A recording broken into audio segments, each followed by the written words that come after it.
Hi, my name is George Ransom. I'm a member of the Walpole Historical Society, and this afternoon, we're going to be showing you a PowerPoint presentation on Plimptonville. And Plimptonville is a section of Walpole that has quite a lengthy history, involved in a lot of town activities, and we'll have a chance to see some of the places, hear some of the stories, and get a glimpse of what it was like 200 years ago, since we're celebrating the 200-year anniversary of Plimptonville this year. We originally started off with a walking tour, and to our surprise, we had about 75 people come, show up and take our tour, which ended up lasting about 3 hours. We had a chance to walk up and around the castle and along other sites in the dam and see all the houses that are involved in Plimptonville. So let's get started right away here. So our first slide, we should be able to see a little bit of some of the most significant histories of Plimptonville and sites that aren't often not seen from the road. So this is the Lewis Castle, kind of a side front view in the fall when all the foliage is off. It was an originally magnificent structure. Still unknown why it was built. So our introduction today, we're talking about some of the buildings in Plimptonville. We'll have a chance to see in detail each and every one of the 13 or 14 buildings that are in Plimptonville. We'll talk a little bit about the architectural styles and the period details. We'll talk about the original site down on the river. We'll talk about the two major families involved, the Plimptons and the Lewises. I'll start off with the Lewis farm, and we have profiles of the major figures in Plimptonville, both here and from when they contributed to the building of Plimptonville. So this was the actual walking tour that we were on, and we were able to put together a publication of 200 years of Plimptonville at the Walpole Historical Society. So here we have a picture of the Lewis farm. Originally, I'm not going to read all of this, as we'll talk about some of it in detail, but this is the Lewis farm. It was a significant farm, well over 200 acres, and this is where all of Plimptonville got its original start with the Lewis farm. So the Lewis farm is 200 acres, and the original building on the farm site that you saw there was 1740s. It has the first pool in Walpole was built in 1918. You might ask, how do we know that? Well, someone of the Plimptons or Lewises carved the numbers 1918 actually in the foundation of the pool. There was a carriage house, a stable attached to it, 4 very large barns, an ice pond, an ice house, farm manager's house, mechanical house, root cellars, tennis courts, and believe it or not, 120 milking cows. The footlighters were there for about 30-odd years, and we'll have a chance to see some of the stories that might have been told in Plimptonville by the characters involved there. The farm also had oxen, was involved in silk production, and was one of the largest farms in the area. David Lewis started it off, and he was born 1765 to 1839. But really, the Lewis farm got its jump start from Jason and Ruth Lewis, who made a very productive farm out of the Lewis farm. There was horses and stagecoaches that stopped by anywhere from the Fuller Tavern and took goods and products and people all the way into Boston on the stage through the Boston Post Road. There was weaving out on the farm. We had sheep. Trees were used for heating and fireplace. And the farm was actually burnt to the ground in 1829 and rebuilt as you see it now. So this is a wonderful picture of how big the barn was. The house is pretty good size, and this was a massive barn connected to another barn. So as I told you earlier, there was 4 actual barns on the property, and you can just admire the cupola and what Plimptonville might have been looking like in the beginning. So the Lewis farm currently is 5 condos. It was one of the first houses and properties in Plimptonville to have a in-ground pool, although right down the end of the river was the river. I'm not sure it was swimmed in, but it certainly was right close by. So one of the typical farm Lewis farm reunions was held 1912, and we have picture after picture of Lewis's and Plimptons with all of their family gatherings. This one happened to be on the Lewis farm itself in 1912, but they were able to keep photos for years of all the members who participated in the annual event of the gathering of the Lewises and Plimptons. So talk about celebrations. Well, this is the 4th of July celebration right down at the bottom of the Plimpton Street, right where you cross the bridge, and here we are, the 4th of July celebration with the carriages and all the festivities done on the 4th of July. So looking across at the Lewis farm now is all treed over, and where the Nichols House is was all pasture land, and there was a pond over to the right here. Next to, out of the picture here was the ice house, but they forested ice over the winter and kept everything cool as they could with the ice pond. So here's a peekaboo view of, still from the hill, right by the castle, of the extent of all the barns. So there were 4 massive barns, as big as the one we saw in the beginning of the show, with 120 dairy cows here. This is quite an extensive farm. The most significant house in Walpole at the time was the Homestead. It's actually called the Plimpton House, but it got nicknamed the Homestead because each and every Thanksgiving celebration, members of the families came from near and far to celebrate Thanksgiving here on the farm. What we have is a nice view of across the river, and you can see all the deforested area down there where there were no trees, so it was all pasture land, and there were a number of sheep here in the back of the barn. And over to the right you can just barely catch a glimpse of the little pond where there was a swimming hole for Calvin Plimpton and his family. And this is actually the second house on this property. We'll see the other one a little bit later, and you can see how ornate the fencing was around the farm. So this is what it looks like currently 2018 when I took the slide. Very similar. It hasn't changed much on the outside other than a new coat of paint. It's an extensive property, and the barn is 3-story barn that was quite elaborate. We'll talk a little bit about that later, but this is what it looks like today. One of the most significant monuments we have here in town, everybody seems to know about it, is the Lewis statue in Lewis Square. And this statue was presented here by Isaac Newton Lewis in 1911. And to this day, there's several mysteries. It wasn't originally placed there, but it was moved. And we'll talk a little bit later about what the mystery was involved in the moving of the statue. So, Bacachiah Lewis. So he was a former soldier. He fought off the Indians and the Native Americans who summered over there in the monument and by the rivers. Its present location is where it is now. We don't know why it was moved. It's still missing a sword.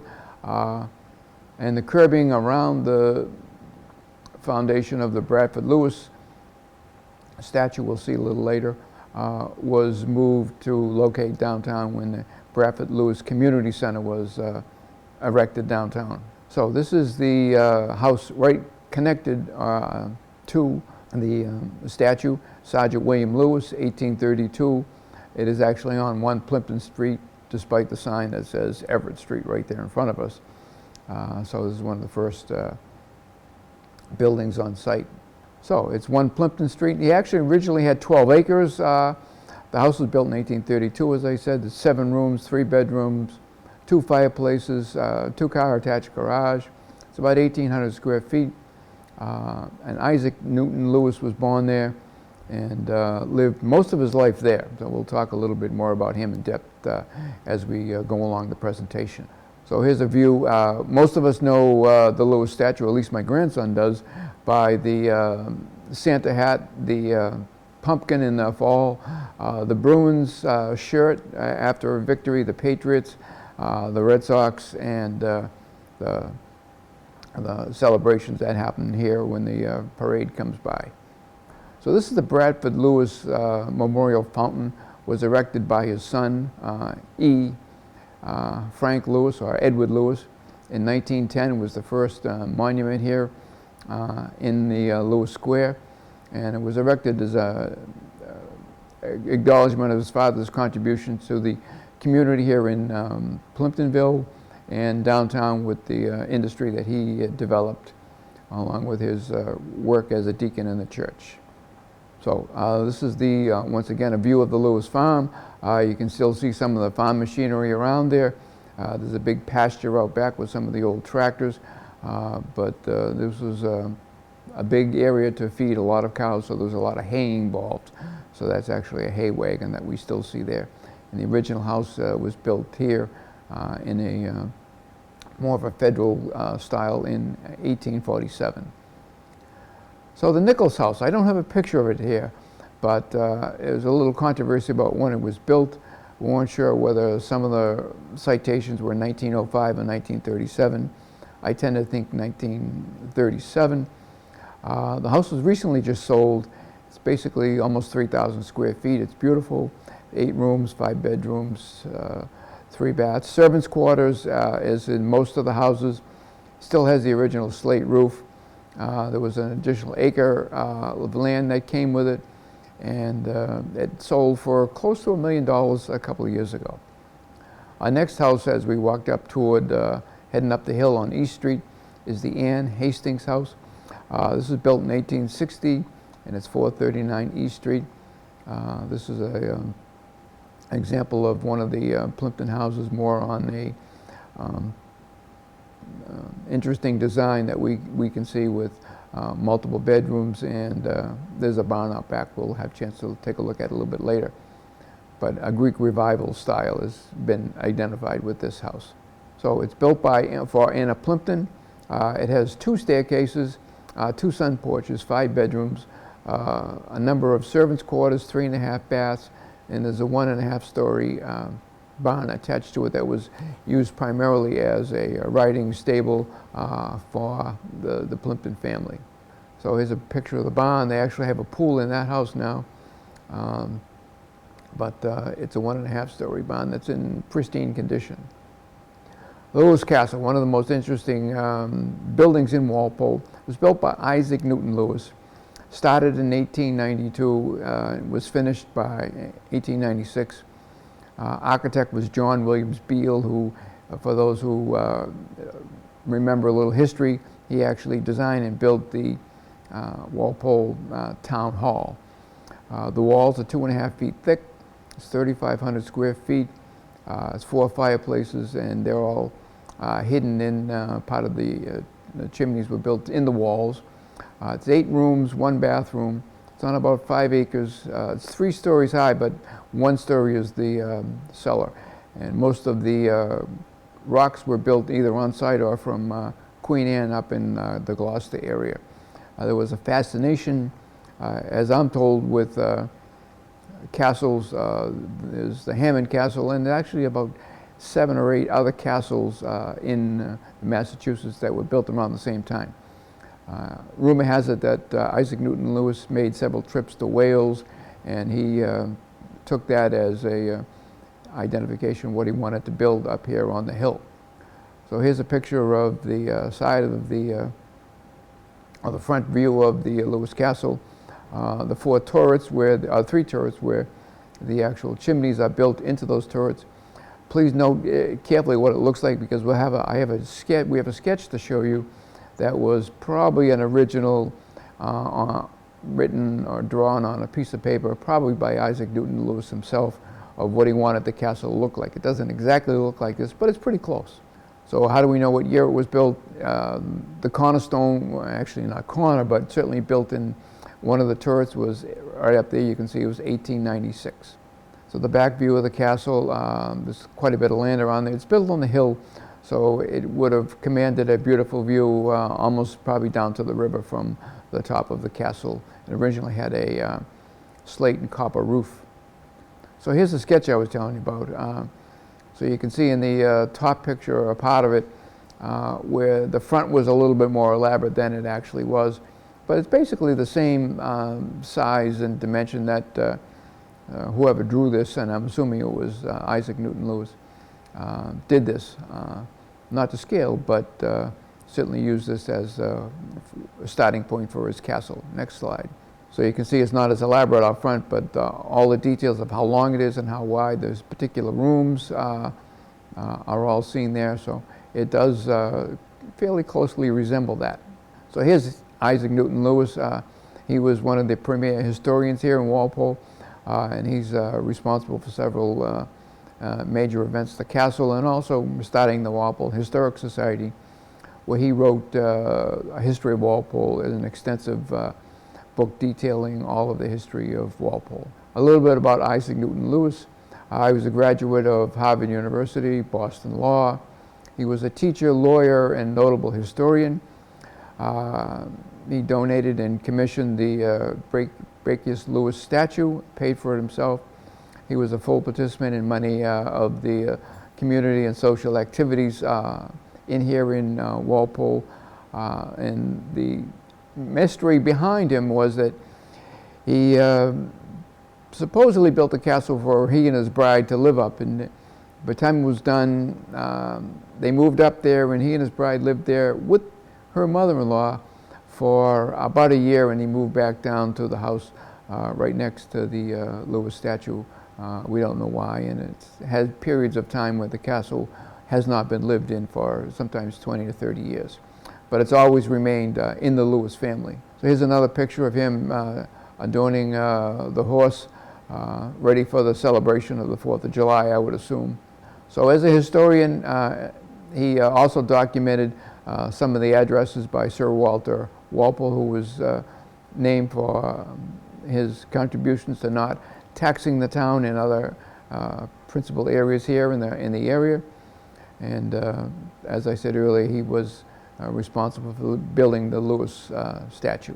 The builder is unknown, but I'm assuming that it may have been Coburn, who part of the Coburn family was living down in Plimptonville in some of the houses, but he was actually one of the builders for Town Hall.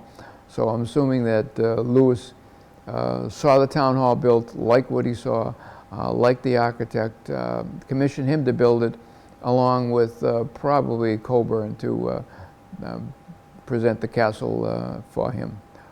Building Plimptonville. So now we're working down to the river, right on the bottom.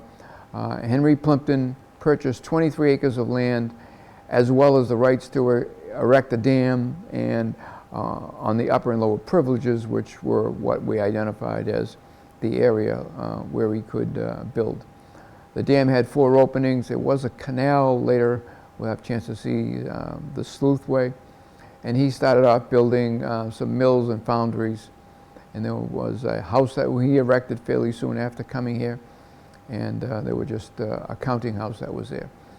It was significant because he also brought a connection to the Orthodox Congregational Church, and solicited ministers from Boston to come out and preach in the church downtown.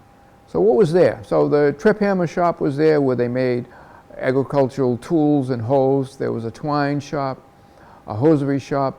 Daniel Ellis, who we'll see his house a little later, erected a mill to manufacture satinets, which is a soft material similar to silk but made out of cotton.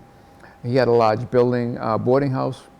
He also manufactured snuff, and cotton products were produced. There was a large carpentry shop down there along the river.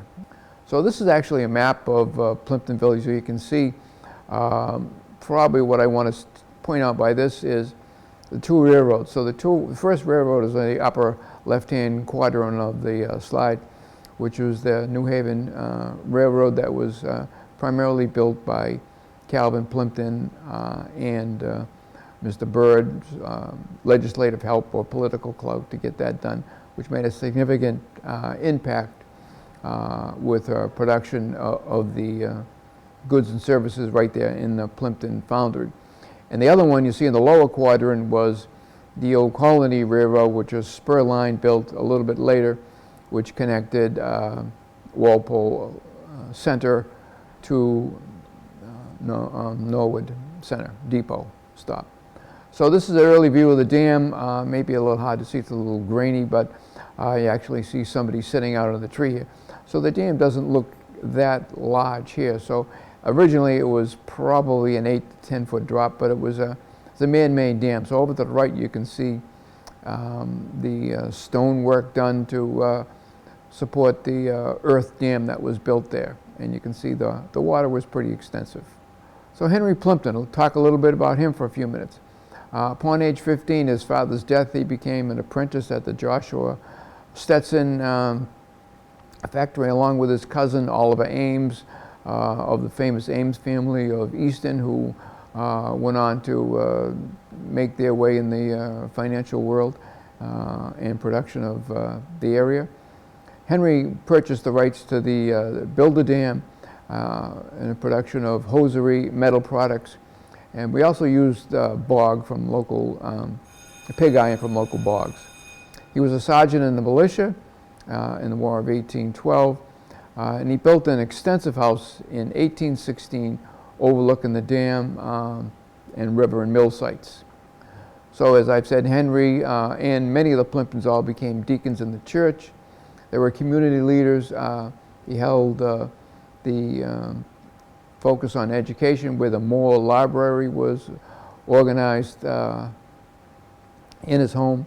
He invited religious leaders from Boston to preach. So, and they'd stay at his home. He'd send a carriage into Boston to pick up Dr. John Codman, Dr. Green, Dr. Lyman Beecher, and Dr. Edmonds, all pretty famous preachers in their time in the Boston area, to come out and serve the community here in Walpole. So a little more in the industries. The first one was a trip hammer shop, which was basically what we would use to forge iron to build horseshoes and other building products. There were 2 counting houses that were built to kind of keep track of the business. And in 1817 there was a canal, what we might identify now as a sluiceway, to focus the river water power for use in his plants. 1925, business is growing, and he purchased 10 additional acres from another famous Walpole native, Mr. Harshorn, and he rose the water level 8 feet and built his twine shop and tool manufacturing on the islands in the river. So there's actually an island in the river. So this is once again a little grainy picture, but Deacon Henry Plimpton, and he was here till 1860, contributing to the early development of Plimptonville. So this is his house. Originally, this is the house facing the street. We see the bump out was actually the front door, or the front opening to the house, and it's quite an elaborate house, and it was built to serve the community. There was a dry goods store that was there, and I'm assuming there was some rooms that he may have used for workers there. At some point, there might have been as many as 150 workers working in the mill site down there on the river. So Henry Plimpton, 129 Plimpton Street. There were 23 acres connected to his land and mill site there, and that house was almost 4,500 square feet. It's got 10 rooms, 5 bedrooms, 3 baths, a couple of fireplaces. As with almost all the houses in Plimptonville, 2 staircases, and it still remains many of the beautiful period details, beehive ovens, and there's actually an oven in the entry foyer now that you can see. So one of the other famous people who lived in and was here in Plimptonville was Joseph Welch. And Joseph Welch was born in 1890, died in 1860, and he lived in the Plimpton House. He attended Harvard Law, and he was the chief counsel for the U.S. Army in the McCarthy hearings. And basically that was focusing on communist activity. He was a partner in Hale and Dorr, which is still a large law practice in Boston. and he was most famous for the live broadcast of the events on NBC and CBS in 1954. And his famous quote is, "Have you no decency, sir, at last, long at last?" He was on the front page of Life magazine the same year, and he and his family lived here a number of years. When I first came to Walpole, I had a chance to meet his son and be in and out of the house, so it was a great opportunity to talk a little bit nostalgia. That later on, Calvin Plimpton told me that he had a lot of political clout, and the railroad, even though there's no railroad stop there now in Plimptonville, he was assisting that the stop continue to operate here, even though the original building is no longer there. So there's another view of the house. You can see that all in Plimptonville, you'll see the stone walls are all been connecting all the houses. Never did it cross my mind when I first moved to Plimptonville that all the houses were white and green. I was given a friend directions to come here, and I said, well, he asked me what color the house was. This is white with green shutters. And then he got to the house a half hour late, and I'm saying, where were you? He said, well, every house on the street is white with green shutters, and I never really realized that. But they've all been white. They weren't originally all white. Two of them were yellow. 31 Plimpton Street was yellow, along with the Lewis farm was yellow. And there were two houses that were red that we'll see a little bit later. So this is the rebuilt Sleuthway back in 2008, 2009, where they had to close the bridge because it was collapsing. And it actually goes right under the river to take the excess water. So this is what it was when it first started to develop the water power for fueling the foundries. I don't know who took this slide, but certainly it's underneath the archway that had to be rebuilt after it was done. So it's a great picture. So architectural styles and period detail. Well, most of the homes were built from 1812 to 1860, and they're currently all vibrant and still existing. None of the houses have been torn down. There's a stable and carriage house that were turned into living quarters. And they're all similarly painted white with green shutters, although there were two reds and two yellows, and we'll see them a little bit later. So there were construction on stone and granite foundations. They had cedar clapboards and shakes. They had multiple chimneys. All the heat was done by a fireplace. There's a stone wall connecting everything, and as we had Plimptonville walkabouts for the last 30 years, you got an invitation only if you had a stone wall in front of your house. The brook runs through many of the properties heading down the hill, and in my yard, I live on 31 Plimpton Street, we have probably 4,000 or 5,000 orange daylilies to see during the summer. They all have porches. Some of the houses have sleeping porches, and they much look the same as they did almost 200 years ago. So this is once again a view of the farm, and when we all started, this was the congregation point. This is a point where everybody retreated to at times when there was significant fires, at least in the Calvin Plimpton house that burnt to the ground, and the Plimptons moved back to the Lewis farm here. And the story goes, as Calvin Plimpton told me when I met him several times, is Plimpton boys married Lewis girls, and it was an intermingling of those two families throughout history. So this is probably one of the earlier pictures of the homestead. You can see a little bit more of the barn here, but you can see the old American dream, the white picket fence, and there's a little bit of the scroll work from the ironworks there, and the other part of the front of the house. A couple of the people walking by. So this is the bottom, right by the river, where there would have been several of the buildings. You can see the stone wall, and they actually, I'm assuming, built right around a tree there. But that's the view looking up of the Henry Plimpton house. It's a commanding house, and he built it on speculation that the business was going to be successful, and certainly he was right. So we have two or three architectural styles in detail here. We have Greek Revival style, which identifies balanced proportions, columns, and there's 6 houses in Plimptonville that still have columns. The Lewis farm was rebuilt in more of a federal style. The Lewis Castle would be categorized as Victorian. The Homestead, or the Calvin Plimpton House, at one point was the largest house in Norfolk County. Was a Second Empire design, a little unusual. And we have several colonial revival houses. Many of the houses are kind of a blend of style, and most of the details are still remaining in the houses. So the interiors had elaborate moldings, crown moldings. They actually had picture moldings that weren't quite up to the top of the corner of the building, the room, but there were no pictures put into the walls. They were all hung from the ceiling. So there was a little hook that hung. You can hang pictures from the detail molding up on the top. We have several that have wood floors, oak floors, ribbon oak, parquet floors. We have carved mantelpieces, multiple fireplaces in bedrooms. A couple of the houses have beautiful sleeping porches. They all have original horsehair plaster. Some of them have push-button lights.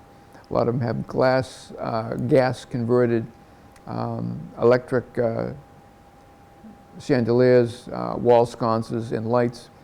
There was one house that has marble bathrooms. Brookside has beautiful cherry paneling in the dining room, hand-blown glass windows. Some soap-stone sinks were still available, and many of them had servants' quarters. So the Plimptonville site down at the bottom of the river was not owned by Plimpton totally. Eventually he would purchase these items, but Daniel Ellis had a mill in 1918 where he made the satinets. Stanley Mill had snuff, which is a form of tobacco, and tacks. Moxley had axes and springs. There was a twine and hoe shop there, carpenter shop. There was a casting shop, and there were 2 furnaces for ironwork. So here's a picture of the road looking up on Plimpton Street. You can see it rises pretty quickly, but the old wooden bridge was still there. And actually, it looks wider now than it is now, but still it's a pretty narrow passageway. But it was originally a wooden bridge. Here's a picture of the upper pond going right under the railroad track, looking east toward Plimptonville, and there's quite a bit of water there in this picture, more so than it looks like it's now. And so this is a view looking west from the other side of the railroad tracks, where the stone wall is, and you can still see the wooden bridge there.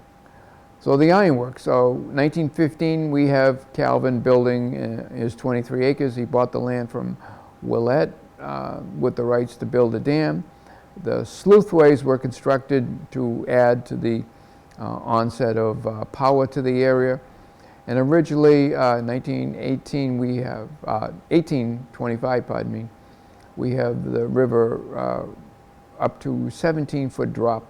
So there's quite a bit of power that was available for them back then. And we talked a little bit earlier, the 1849 Norfolk Railroad was extended from Dedham to Blackstone, which made a significant impact in the industry in the area for both Bird and for Plimpton and or other related businesses in town. The spur line was built a little bit later, and it runs actually right by where I'm living presently in 31 Plimpton Street.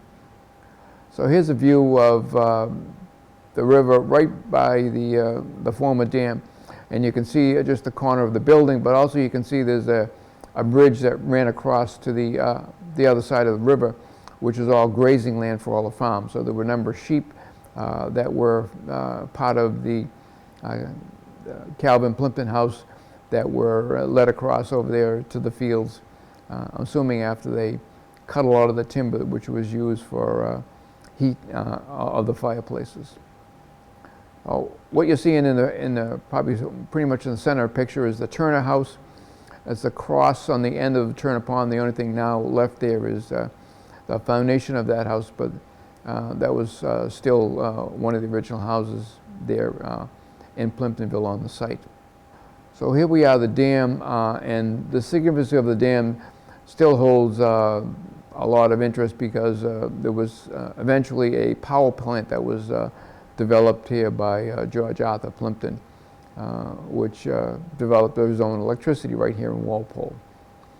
So the ironworks, how big was it? Well, the foundry building we'll see in a few minutes was 10,000 square feet. It's 80 by 200 feet long, and I still walked it a number of times, been over the bridge and top of the bridge around the area, and I still have a hard time believing how big the complex was, and we'll see a little bit later.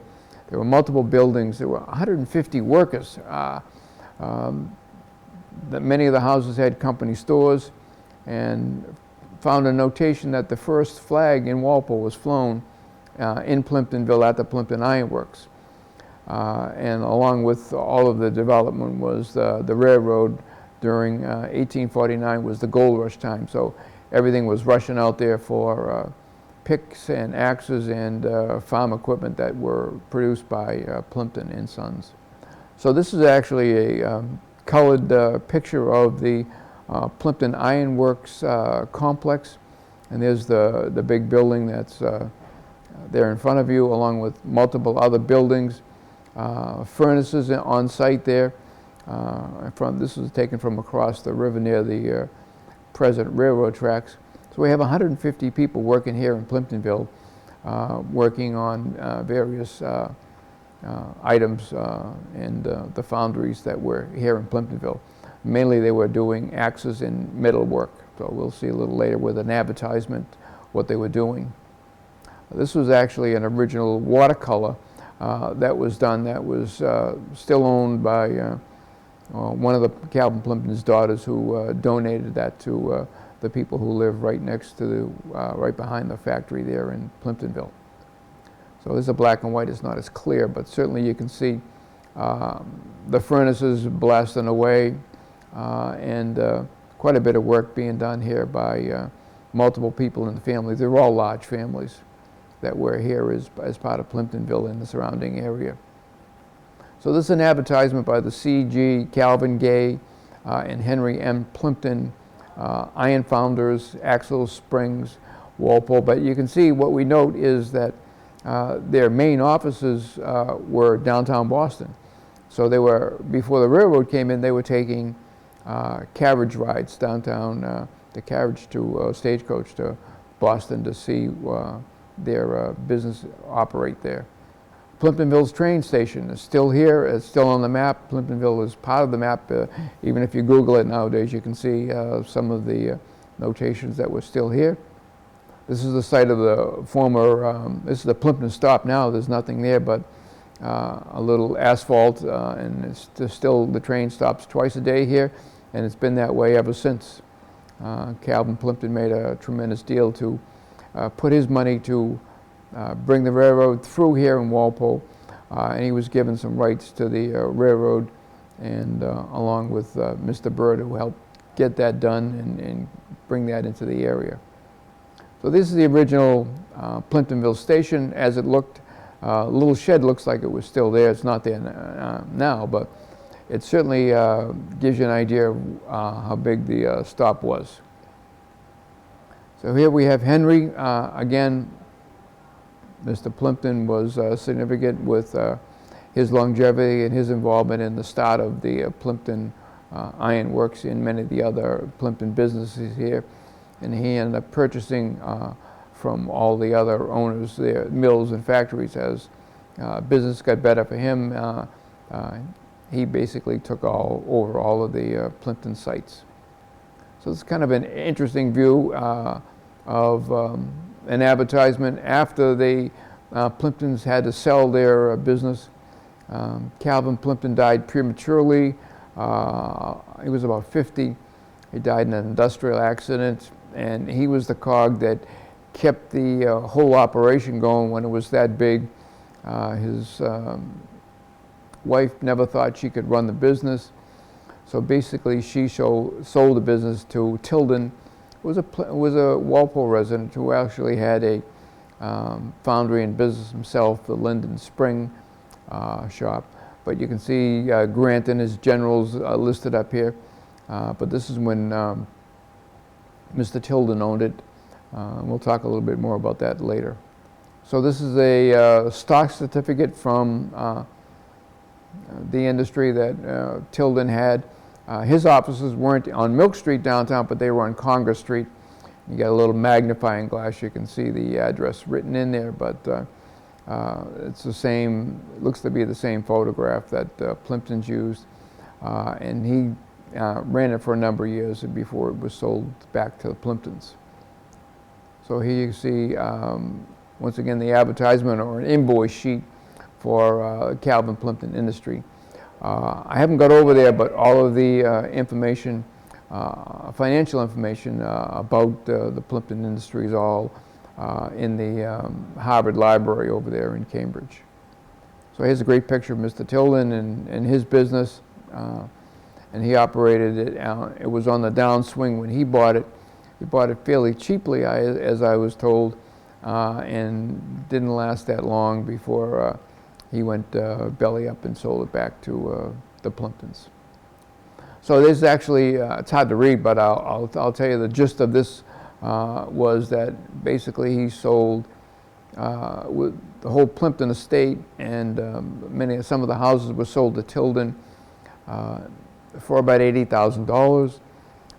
He lived up on Gill Street, moved down to Plimpton, bought a couple of the houses, and operated the mill site for a number of years, and resold it years later back to George Arthur Plimpton when he was financially insolvent for about $8,000, $7,000. This is a picture of George Arthur Plimpton, and as you can notice, the school here in Walpole was the Plimpton School, where he was a major contributor to land in Walpole for the forest and school. He contributed 150 acres to the for town forest, and about 30 acres for the Walpole High School to be developed, and he was contributed to the Plimpton School. This is an aerial view. It's a great shot up on above the railroad tracks near from the water tower. You can see the clearing where the Henry Plimpton house is, and you can see how much water there was. It's not that way now, but certainly it's probably silted over. But certainly you can see that there was quite a bit of water involved here in the area. Hard to see on the right, but there was there's a red building there that George Arthur Plimpton had badmintons. He was a fan of badminton, and he had shuttlecocks made there in his factory. So here's a picture of Henry Plimpton. The Plimptons were great for detailing history. They have stories and background from long before they even got to this country over in England. So they have extensive genealogies all stored at the Homestead, and lots of beautiful photos. We have pages and pages of booklets of photos. But it's a classic kind of Napoleon pose that he had, distinguished looking gentleman. So now to get us back to the top of the hill now, the Bradford Lewis house. My wife and I had a chance to buy the house back in 1980, directly from Calvin Plimpton. It was the first house sold. He was in New York at the time, director of one of the big downstate medical centers there, and owned all the houses. But this was the house that was physically detached because we were right next to the railroad and on the corner of Hemlock Street. So we bought the house directly from him. The house hadn't been worked on in probably 40 years, but he basically got around to all the neighbors and was pretty congenial with being a landlord. So it's 3,200 square feet, 4 bedrooms, 2.5 baths, a couple of fireplaces. All of the Plimpton houses all seem to have rooms as pantries, converted lights. We now still have a chicken coop. We have an in-ground pool there. And the spur line of the railroad was built right next to the house, land taken from the property in 1890. The trains were running by 2, 3, 4 times a day. We actually have original well in the house on the property. So this is a view, you see the stone wall from across the street. We added a little bit on the right-hand side, another cape. So originally it's a cape house. So this is one of the pictures that was in the Plimpton estate. This was Bradford Lewis himself and his wife Hannah.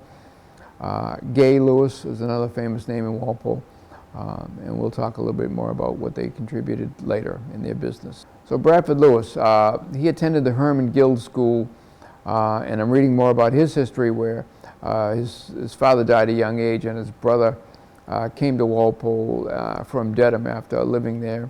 He's a little bit older, and they started operating a cotton mill on the corner of Short Street in Washington Street.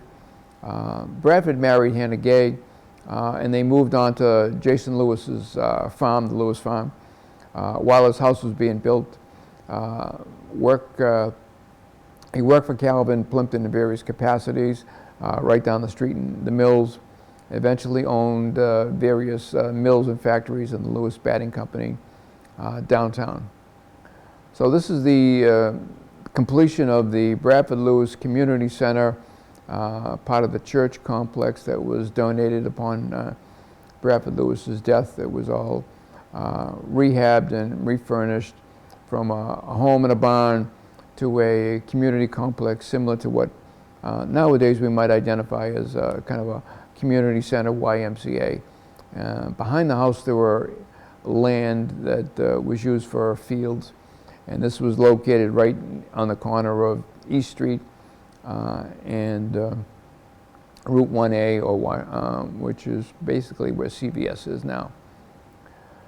So he's one of the largest employers. He was over on West Street. They had plants in Philly, New York, Oakland, Chicago. He was a deacon of the Orthodox Church for a number of years. He purchased the Payson Parsonage, which is right where the house we showed you, developed a community center. The water fountain is erected in his honor by his son, who operated another fairly large business in the area. This is the plaque on the house, the Bradford Lewis House, 1844. So this is what the original part of the house looks like, and this is one of the 6 houses where you see the columns. Columns weren't original. They were probably 1890, 1900 era, but it was a standard part of the house. Probably the most interesting house that we're going to see and talk about today, the Lewis Farm Caretaker's House and the Machine Shop. They were built around 1890. It's 40 Plimpton Street. Now it's 2,700 square feet, 4 bedrooms, 2 baths, a fireplace, 3 acres of land. And right behind the house is the piggery, which was a stone building which was probably about 100 feet long. It was a former caretaker's house, and what they did was they joined the machine shop to the caretaker's house. They were separated by somewhere along 15 to 20 feet, and they built the addition to connect the 2 buildings, incorporate them into living quarters. It's quite an interesting house and setup. It's a beautiful setting back there, and right in front of the house, we'll see the picture a little bit later, is one of the foundations of the barn were there, built in 1890. Next. So here it is. You can see the original cape connected with a bridge to the machine shop on the right, and back is an L on the back of the house to give it the footage that we see nowadays. And right in front of the 2 cars you can see the original stone foundations for the barn. And this house had an outdoor open well right in the back. The next structure we see connected to the same driveway as the caretaker's house is the Carriage House, 42 Plimpton Street. It's a little smaller, 1,400 square feet, 6 rooms, 3 bedrooms, 2 baths, on a couple acres of land. And the upper portion was mostly hayloft and later a residence. And the lower portion was a carriage house, very high ceilings, probably 14, 16 feet high. And the house was bought back in the 80s by 2 architects who painstakingly restored, adapted, and made the house a unique setting for them to live in. So here's a front view, and it's mounded up so as is with many barns and farmhouses. You can see they could just roll the hay wagons right up to the hayloft there, and there were carriages and horses kept in the lower portion of the structure. And this was built around 1890, and this was a picture I took 2018. Here's the side of the house. You can see how high the original carriage house structure was, and it still has a commanding view of the other part of the pasture and the Lewis fields. So Mrs. Calvin Plimpton, as she sold the property out to Tilden, she moved up the street, right in the corner of 44 Plimpton Street, and moved into a much smaller scale house when she had to sell the Plimpton Ironworks. The house was 1.5 stories, 2,600 square feet, 7 rooms, 4 bedrooms, 1 bath, 1 fireplace, on a 1/4 acre, probably known as the Goss House, and the Gosses were artists who lived there. And it was called Brookside song for a number of years because there's 2 facets of the brooks that cross it and run right by it, and you can just hear the brook babbling almost all year long. The artist studio was famous there because of the beautiful northern lights and some of the history detail that Mrs. Plimpton was a painter and enjoyed painting. So here's the house on the back portion. You can see the front gable there. On the back portion of the house is where the artist loft was, but it's a typical Plimpton house. They're in the process of repainting it when I took the picture. But green shutters, white paint. It's a beautiful setting with the brook in the background. They actually had ducks when I first moved in here. So Brookside, probably the most significantly detailed house and one of the newest houses built or extended in 1860. It was made into a 2-family. It's 4,000 square feet, 14 rooms, 6 bedrooms, 2 fireplaces, on 1.5 acres of land. It's got the beautiful sleeping porches.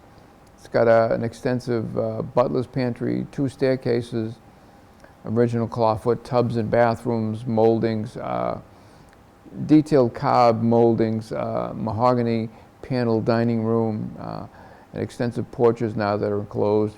And this would be identified more as a colonial revival style house. Original part of the house was built by Charles Booth, who was a foreman in the Plimpton Mill in 1843. A lot smaller than it is. We don't have any pictures of the original house. And James and Ella Plimpton expanded the house and made it to a 2-family house. Ella Plimpton was famous for her love of music. There was a big piano in there. It's a piano room. And she used to give piano lessons to many of the Lewis and Plimpton family members. The Calvin Plimpton's son, who was born and lived in this house, Herbert Mosley Plimpton, established the Plimpton Press, lived there for a while, and the Plimpton Press was an extensive process that we'll see a little bit later, but they were very productive in terms of producing monographs and written materials for the area. So here's another view of it. You can see the open porches there on the left-hand side. Now they're enclosed without any trees around it, but it always had a circular driveway. And it probably has the most ornate detail of any of the houses. The people who live in there now basically reconverted it back to a single-family house. Here's what it looks like today. Once again, they were painting it when I took the picture. All the porches are enclosed, and there's just two of them living there at this point now. The Plimpton Press. So as I identified earlier, Herbert Moseley Plimpton, son of Calvin, was born there. He established the company in Boston, later moved it to Norwood. He was an Amherst College grad, as is with many of the Plimptons. Henry Plimpton Kendall got a start in that Plimpton business. To give you an example of how busy they were, how much they were producing, it's over in Norwood, the big apartment complex now in those buildings. They were able to produce 50,000 volumes per day with 120 employees. They also had another factory or production complex out west. So the nice picture of what it's like in the snow time. So the Homestead, so a little more detail on the Homestead. First, the original Calvin Plimpton house was built in 1839. Was destroyed by fire January 1862. No injuries. They were able to save the piano.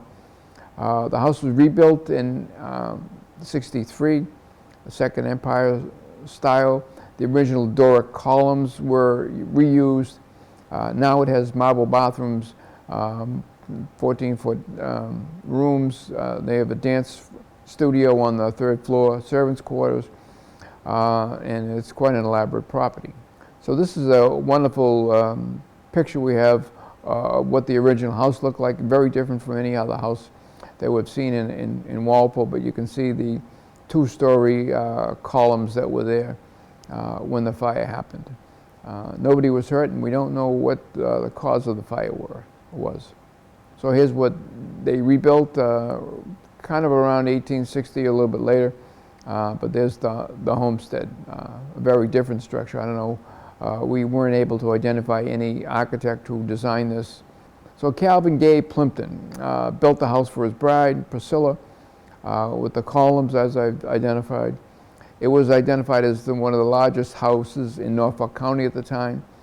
The decorated fence we see out front was made by the ironworks. The castings are still in the house in the barn.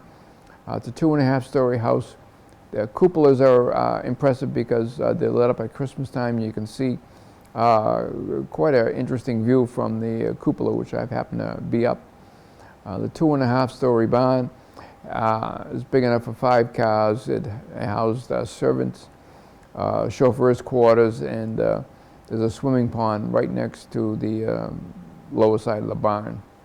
So this is the formal part of the house that we can see.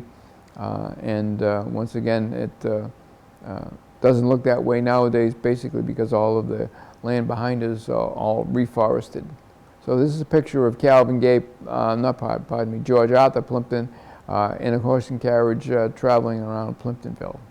The Calvin Gay Plimpton house basically is about 5,000 square feet, as I've identified. It's got all the bedrooms, 5 bedrooms, 4 bedrooms.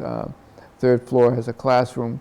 The barn, the tack room is there where they still have the use of horses. The garage is there, and the original dam was part of this property. So there's a good look at what the ironwork fence looks like nowadays. This is taken a couple of years ago. So what do we know about Calvin? Born in Walpole, 1815, son of Henry. Family can be traced back to Revolutionary time and freedom fighters. They made the transition from farmers to industrialists to community leaders, and all of the Plimptons were probably deeply connected to the deacons in the Orthodox Church. At 21, he and his brother joined the family business. They ran a trip hammer shop, making lathes, traps, iron products. In 1849, there were 150 machinists, carpenters, and teamsters. As I've been told, there was a union back then. So here's another Napoleonic picture of Calvin Plimpton in his younger days when he was directing and running the Plimpton Iron Works. So Calvin Plimpton and Bird, as we have identified, were responsible for supporting each other with the railroad with financial and legislative support to get it done. Calvin died very quickly of an industrial accident in 1865 due to a massive blood clot. The family, they knew, his wife knew, that they were unable to manage the business, and they sold the business and houses to Tilden, and the Linden Iron and Spring Company was his company that he had, was named. And they moved back to the Lewis farm and the other Plimpton houses. So Henry Plimpton, as Henry Plimpton Kendall, was probably the most financially successful people in Walpole to this day. I grew up on the Homestead. He's the son of a Congregational minister. I was born in 1878, died in 1959. As is all of the Plimptons, they attended Amherst College. There was about 30 of them who at one various stage attended or were involved in Amherst College. He worked as a manager for Plimpton Press. He was asked to, after he graduated from Amherst College, to run the Lewis Manufacturing Company, which George Arthur Plimpton purchased from Lewis's. He transformed the company into an industrial giant, global sales, thousands of employees. They used the old cotton mills to create Curade, Band-Aids, and Pampers. So Kendall, in 1994, had 43,000 employees in his business. They did $10 million in sales. They later merged with Colgate-Palmolive and Tyco, and the company later was bought out by Covidien. As is the case, he retired, bought a farm on Moose Hill, which is now the Moose Hill Wildlife Sanctuary, donated his farm to the Audubon, and donated the land and building money to start a whaling museum. His son was a Nobel Prize winner in physics, Henry Way Plimpton, and here's a distinguished picture of Henry Plimpton Kendall. So they were responsible for, these are some of the advertisements from the Lewis Manufacturing and later be the Kendall production, curated Band-Aids. So now we're moving over to the Little Red House on Plimpton Street, moving down the hill. 1920 to 1930, this was built as 100 Plimpton Street. It was originally a dorm for mill workers. It was later converted to classrooms, a community library for the Hannah More Library. I'm not sure where the Hannah More name was involved in it, but they were an old literary society. Calvin's daughter, Carrie, taught school there. And at some point later, Mr. Tilden lived there. When I first moved to Walpole, Mr. Phil Taylor, who was a local inventor, lived most of his life there at 100 Plimpton Street. Worked for Kendall Industries, invented an absorbent cotton product for munitions to keep them from rusting, as during the war munitions were shipped overseas. So he invented this cotton absorbent product, later to be repackaged as Pampers. Lived in a house almost all his life, lived in Plimptonville almost all his life. Was born, the house was 1,700 square feet, 3 bedrooms and baths on about 1/4 of an acre. So it's got if you can see in the corner of the fireplace, fire chimney, there's a P for Plimpton. So he lived there and used to visit quite frequently. He was a Walpole High graduate. He was a major inventor, invented many other products for Kendall Industries and others. And we used to see him riding his 3-speed Raleigh, and I was asking him one day where he was going. He said, well, I'm going down to MIT. So he rode his bike all the way to MIT and back, involved in some research going on down there in his later years. So right next to the house where Phil Taylor lived was the mill worker's house, or the factory manager's house. And this is another house built roughly 1820, 1830s. It's 100 Plimpton Street. It's more of a federal style, 1.5 stories, multiple bedrooms, sleeping porches. This house has the good morning staircase where 2 staircases join and a landing up to a 3rd room. The house is 2,100 square feet, 9 rooms. The overhang and eaves were on the gable end, were part of machine sculpted boards. The Crowley family lived there when the ironworks were going. A nice picture of the enclosed porch, and this is what it looks like nowadays. This is a new picture. One of the larger houses in Plimptonville is the Daniel Ellis House, later to be known as Oak Shadows, or it was originally called the Big Red House. So the Daniel Ellis House was painted red at one point, along with the house across the street of 100 Plimpton Street, where Mr. Taylor lived, was also red at the time. Since been white for a number of years. So this is a factory-owned house. It was built as a boarding house for mill workers. It's almost 5,000 square feet. There's 16 rooms, 4 bathrooms, 6 bedrooms, fireplaces. It's on about 1.5 acres of land. And the dam was one part of this house. And one of the other Walpole notables who lived in Plimptonville was Warren Coburn, and he was an international math book author who lived there. So here's a picture of Oak Shadows, or the Daniel Ellis House. And off to the right of this house was a roadway. It's probably since overgrown. Right down to the factory there is another example of the style of the house, the Greek Revival style with the porches and the white columns in the house. Here's a better close-up of the red house, as it was called, later Oak Shadows, because of the major oak trees. And it's a significant house. There's a 2-story, 2-car garage plus servants, chauffeur's quarters out back in the house there. The counting house. So 122 Plimpton is the last house on the left-hand side heading down the hill.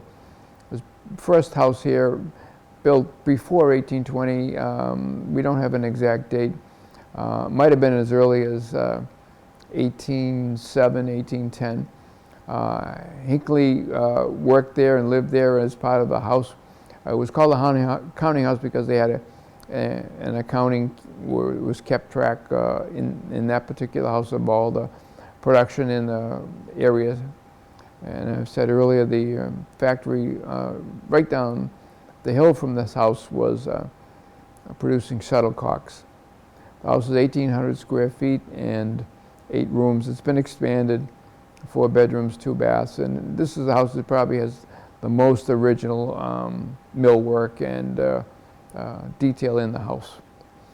Here's what it looks like. Once again, the stone walls, and somewhere around the front door was all on the left-hand side was added to it.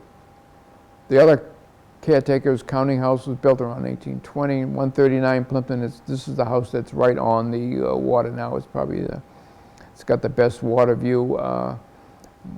It's almost 3,000 square feet. It's been extended and expanded upstairs and down.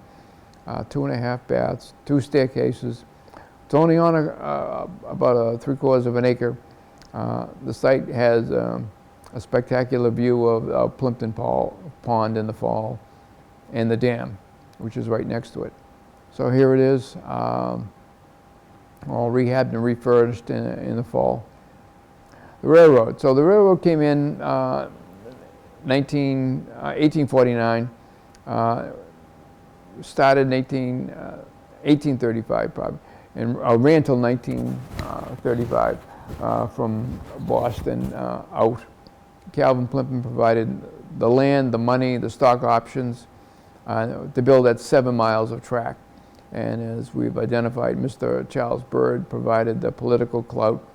The freight cars ran starting 1847 and passengers in 1949. It's still used nowadays, and it's a busy transportation focus, more so now in South Walpole than in Plimptonville. The spur line was built around 1900, connected Norwood Junction, the 6 miles, and it was only freight cars. The line was acquired by various New York and New Haven, New Hartford Railroad. It ended in 1938, and the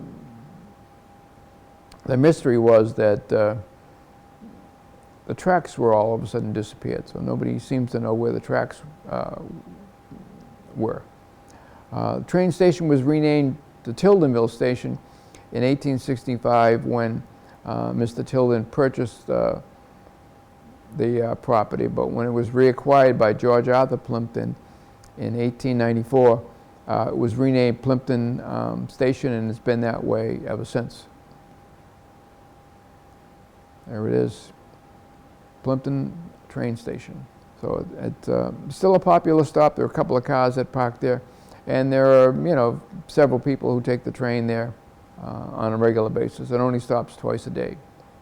The other monument we see is Dog Rock, and he was born, or at least painted, in 1990, designated by an anonymous source. I know who did it, but it's been that way ever since, and it's a beautiful little monument, and I think it's kind of the insignia or the motto for the rec department, Dog Rock. So here he is. Hydroelectric dam. So 1929 to 1949, the dam was constructed. The dam was there, and George Arthur Plimpton had electricity, and they built a generating plant there for electricity, and it operated from 1929 to 1949. There were no documents of any movement, but basically George Plimpton was considering seceding from the town of Walpole for some political reason, although he didn't spend a lot of time in Walpole. He was a world traveler. So George Arthur Plimpton, a little profile on George. 1855 to 1936, born in the Homestead to Calvin and Priscilla Plimpton, attended Andover, Exeter, Amherst College.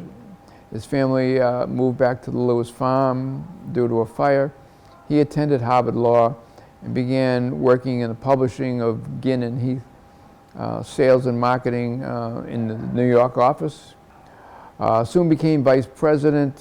He purchased the Lewis farm and ran it as Calvin has told me, a gentleman farmer, meaning that he traveled extensively and never did any of the work on the farm himself. But he ended up traveling to Cuba, Puerto Rico, Mexico, China, Japan, selling textbooks and reading materials. And he was an avid book collector along with other things. So he brought the ironworks site back and the homestead back, and along with the renaming of the station in 1894 when he purchased the property from Tilden. Next stop. So he, as we said earlier, he developed the hydroelectric plant. He donated 150 acres to the town. The school building is named after him. He was on the board of directors of Amherst College, donated athletic fields and built a number of buildings there along with Exeter Academy. He was an international publisher, collector, trustee, philanthropist, championship for women in higher education. Here's a picture of him. Championship of women's education. Education and moral development was left primarily to the Plimptonville Lewis women, and they started the Literary Society back almost from the start. They met every Thursday for 5 hours. We have at the Historic Society a copy of their notes were copiously written every meeting they had. and they basically raised funds and procured reading materials to improve the minds and hearts of the individuals. They braided straw hats to purchase more books. So some of the notable people involved were Johanna Payson, who was the minister's wife. Martha Allen, who was Arthur, was the Allen Corner in the corner of Walpole. Joanna Plimpton, Mary Bird, all significant members who created the first library. It was in the Henry Plimpton House, later moved to the Little Red House when they started teaching school there. So Calvin, along with his religious belief, started the Young Men's Temperance Society, and he preached for the prohibition of wine and strong beers. I'm not sure what wine and strong beers mean, but certainly saw that was a problem in other places. And Priscilla and his daughter Carrie taught school in Plimptonville. They taught and spoke in Latin, Greek, and in French. The Lewis family had a band and an orchestra, which was prominent. The music lessons were given to all. So they were deeply involved in religious services. They were prominent in the community, and not so much politically, but certainly in religious involvement. Highly involved in education, and all of the Plimpton women received college degrees either at Mount Holyoke, which was a religious seminary, or Wheaton College. They went on to do teaching and missionary work around the world. So now we're back to just a peek at the dam as we've seen it, and the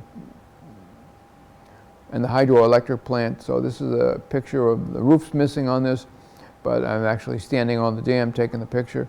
And you can see the significance of the drop. It's about a 17, 18 foot drop with the water there.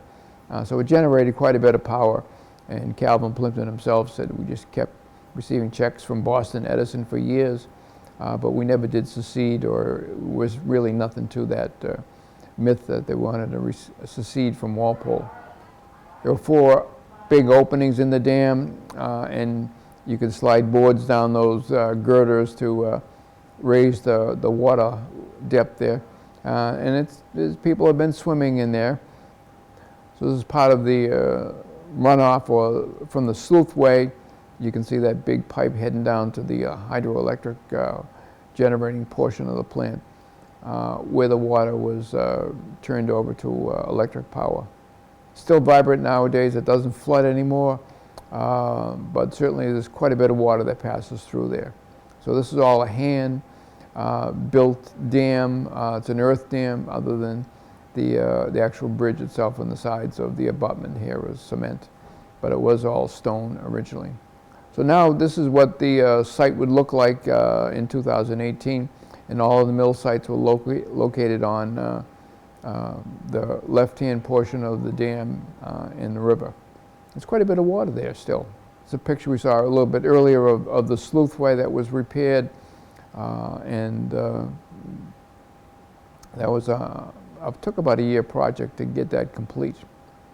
Underneath the dam, the water flowed and provided quite a bit of power for the furnaces in Plimptonville, and still here nowadays.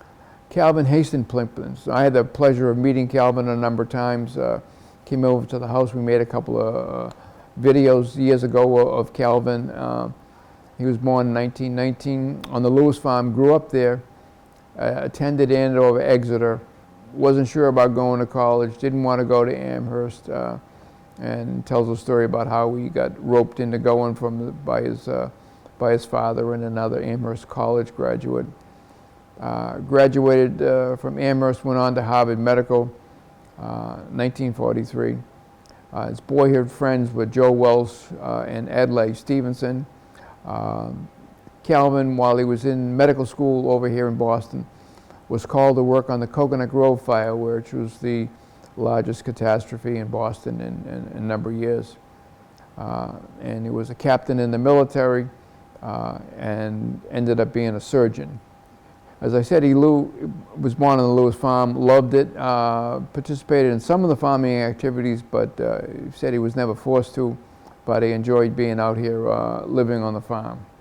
He became head of surgery of Columbia Presbyterian Hospital in New York. Later, he anguished about being the president. He was asked to be the president of Amherst College. Did that for a decade. Became the president of Downstate Medical Center of New York. He married Ruth Talbert, who he met here on a Thanksgiving gathering at the Homestead. She was a second cousin. So here's a picture of Calvin and his wife, who lived in Westwood. He'd drive by Walpole with fond feelings of the Lewis farm and life on the farm, and always loved meeting the people in Plimptonville. Spoke fluent French. The president of Beirut College. He was the board of directors of Barnard College, which was a women's college. I was the first president to introduce co-ed or girls, women to attend Amherst College. He was the last Plimpton to own the 13 Plimpton House properties, which were sold in 1983. And he basically, his family owned them for well over 100 years. Died in Westwood in 2007 at the age of 88. The Plimpton Block was a business located downtown. It was a dry goods store operated by David and Henry Plimpton, 1888. And it remains unchanged until 2018, or currently. They're just doing a little work on it now. But it always was a dry good and or local store for the Plimptons. Looks exactly the same almost. This taken probably 1920.